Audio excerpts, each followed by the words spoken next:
नमस्कार, आप देख रहे हैं टीएमटी न्यूज। मैं हूं आपका दोस्त और होस्ट अंबुजा। आज हम पहुंचे हैं बिंजलपुर पंचायत में। ये पंचायत में पिछले 5 वर्षों में क्या क्या कार्य हुए हैं और इस बार जो उम्मीदवार खड़े हैं उनके चुनावी एजेंडे क्या हैं, इनसे मिलकर बात करेंगे। नमस्कार सर।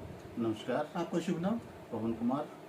पवन जी, आपकी पंचायत की अगर बात करें, यहाँ पर वोटर की संख्या कितनी है? लगभग 1900 के आसपास वोटर हैं, जिसमें कुछ डुप्लीकेट में, लेकिन जो वोटिंग हुई वो 1400 से 1500 के बीच में है। मिला जुला के लंबी चौड़ी पंचायत है आपके यहाँ? हाँ, काफ़ी अच्छी पंचायत है हमारे यहाँ की। अगर आपकी पंचायत की बात करें तो पिछले 5 सालों में ऐसे कौन कौन से काम हैं जो अधूरे रह गए और कौन से ऐसे कार्य हैं जो पूरे हुए हैं? देखिए, पिछले 5 साल में काफ़ी कार्य हुए हैं, जैसे नालियों का, गलियों का, या पेड़ पौधे लगाना, या इस तरह के बहुत से जो वातावरण को ठीक करने के लिए कार्य पुरानी पंचायत के द्वारा किए गए हैं। बहुत से कार्य किए गए और अभी बहुत से कुछ ऐसे कार्य भी हैं जो भी पेंडिंग हैं, क्योंकि जैसे कुछ कार्य ऐसे करने थे उस पंचायत ने, जैसे स्पोर्ट्स के लिए करना था, ग्राउंड बनाना था, मिनी स्टेडियम का हमारा प्रपोजल था कि हम वो लोग वो बनवाएंगे, और कुछ एजुकेशन से रिलेटेड भी था। मेन यहाँ पे क्या है कि लेडीज़ के लिए बड़ी प्रॉब्लम है। स्पोर्ट्स का एक तो स्पोर्ट्स कम्प्लेक्स यहाँ पे चाहिए और एक मिनी स्टेडियम चाहिए। दूसरा क्या है कि हमारे गाँव में कोई पार्क नहीं है। अभी मैंने कुछ अपनी तरफ से कोशिश की है, हमारी साइड में गुरु रविदास मंदिर पे हमने एक पार्क बनाया है वो, और उसमें काफ़ी से पेड़ पौधे भी लगाए हम लोगों ने, घास वगैरह भी अच्छी लगाई है। तो मैं चाहता हूँ कि पूरे गांव के अंदर 5 से 6 जगह ऐसी हैं जहाँ पे पार्क बनाया जा सकता है। मेनली क्या है कि लेडीज़ को और बच्चों को, लड़कियों को मेन प्रॉब्लम है, तो वो मैंने करने हैं स्पोर्ट्स से रिलेटेड। इसके अलावा बहुत से ऐसे कार्य हैं, जैसे गाँव में क्या है कि पानी का जो है, पानी एक जोड़ है हमारे यहाँ पे, उसके पानी को लेकर बड़ी प्रॉब्लम रहती है ज़मींदारों में। तो अगर मैं सरपंच बनता हूँ तो वो जो पानी की समस्या है, हमारे गांव से निकासी है, खंडक बोलते हैं, खंडक में, तो मैंने पाइप से वो पानी उधर ट्रांसफ़र करना है। यानी इस तरह के कार्य हैं जिससे परेशान हैं लोग। मेन चीज़ क्या है कि स्पोर्ट्स पे मैंने विशेषकर ध्यान देना है।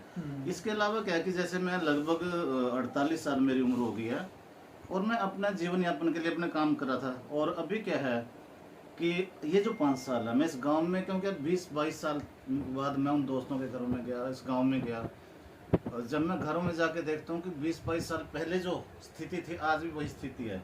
हमारे गांव में ज़मीन बहुत है, पंचायत के पास बहुत ज़मीन है, और यहाँ पे कॉलोनियाँ काटी जा सकती हैं। कॉलोनियों का प्रपोजल पिछली सरपंच ने भी रखा था, तो हमारे यहाँ पे गरीब लोगों के लिए कॉलोनियों का व्यवस्था, यानी कि मैं चाहता हूँ कि यहाँ पे प्लॉट काट के उनको कॉलोनियाँ बनाई जा सकती हैं।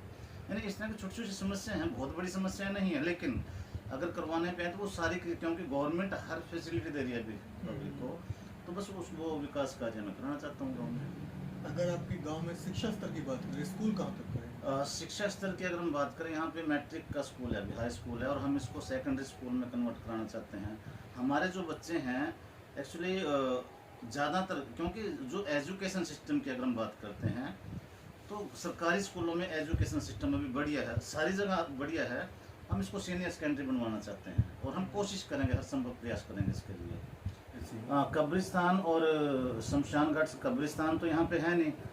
शमशान घाट की अगर हम बात करते हैं, शमशान घाट में पिछले 5 से 10 साल में, पहले बड़ी समस्या थी, लेकिन पिछले 5 से 10 साल में वहाँ पे पक्की सड़क बनवाई गई है और उसको पक्का कराया गया। छोटी मोटी कमियाँ जो रह गई हैं, मिट्टी का कुछ बर्थ किया, कुछ इस तरह की, या वहाँ पे सीटिंग अरेंजमेंट किया, पेड़ पौधों की, वो कुछ कमियाँ हैं, वो उसको पूरा कराएंगे। बहुत अच्छा है। चुनाव चिन्ह क्या आपको इस बार? हाँ सर, मेरा गिलास है। आप हमारे चैनल के माध्यम से अपनी जनता को क्या संदेश देना चाहेंगे? मेरी देखिए पूरी जनता से एक ही अपील है। मैं ये नहीं कहता कि आप मुझे ही सरपंच बनाएं, जो आपको काबिल लगता है, जो आपको लगता है कि ये काम कर सकता है, उसको सरपंच बनाएं। हमारे यहाँ पे रिजर्व सीट है, लेकिन कुछ लोग क्या करते हैं, आज से 20 साल पहले भी रिजर्व आई थी, तो उस समय भी एक अनपढ़ आदमी को खड़ा किया गया था कुछ शरारती तत्वों द्वारा। वो बोलते हैं कि रिजर्व में जो है कभी पढ़ा लिखा नहीं होना चाहिए। अब की बार फिर उन्होंने वो 20 साल बाद रिपीट किया है, और मैंने उन सबसे बात भी की थी कि भाई किसी ग्रेजुएट या पोस्ट ग्रेजुएट आदमी को आप खड़ा कीजिए चुनाव में, हम उसको सहयोग करेंगे, सर्वसम्मति से बनाएंगे, हमें ज़रूरत नहीं। क्योंकि जितने भी लोग खड़े थे सभी के हाथ जोड़ जोड़ के घर जा के मैंने उनसे रिक्वेस्ट की कि भाई किसी एक आदमी को बना लो, शिक्षित को बना लो, लेकिन कोई तैयार नहीं है। तो मेरा मेन मकसद यहाँ पे खड़ा होने का क्या था कि कम से कम शिक्षित आदमी खड़े, अब वो गांव वालों को देखना है कि विकास कार्य कौन कर सकता है, कौन नहीं कर सकता है। हाँ, मैं आश्वासन देता हूँ पूरे गांव वासियों को कि अगर मैं सरपंच बनता हूँ, 48 साल मैंने अपनी लाइफ के लिए काम, अपने जीवन यापन के लिए काम किया है। ये जो 5 साल रहेंगे मैं गांव के विकास में दूंगा, जितना मेरे से बन पाएगा उतना आर्थिक सहायता दूंगा, जितना भी हो सकता है, चाहे वो यहाँ पे सपोर्ट से रिलेटेड है, चाहे वो एजुकेशन से रिलेटेड है, चाहे वो मेडिकल प्रॉब्लम से। हमारे यहाँ पे एक सबसे जो हमारा हॉस्पिटल है उसको अपग्रेड कराने की मैं कोशिश करूँगा कि यहाँ कम से कम 2 से 3 डॉक्टर्स का पैनल आए और उसको बेड वगैरह का अरेंजमेंट, क्योंकि हमारे यहाँ पे जो है छोटा डिस्पेंसरी है उसको थोड़ा अपग्रेड हम चाहते हैं कि पीएससी में उसको कन्वर्ट कराया जाए। आपकी शिक्षा की बात करें, आपकी शिक्षा कहाँ तक की? हाँ सर, मैं पंजाब यूनिवर्सिटी चंडीगढ़ से पढ़ा हूँ। मैंने बीएससी ग्रेजुएट हूँ, एमएससी किया, फिर बाद में डीपीएड किया और एमपीएड किया। नेशनल प्लेयर रहा हूँ मैं।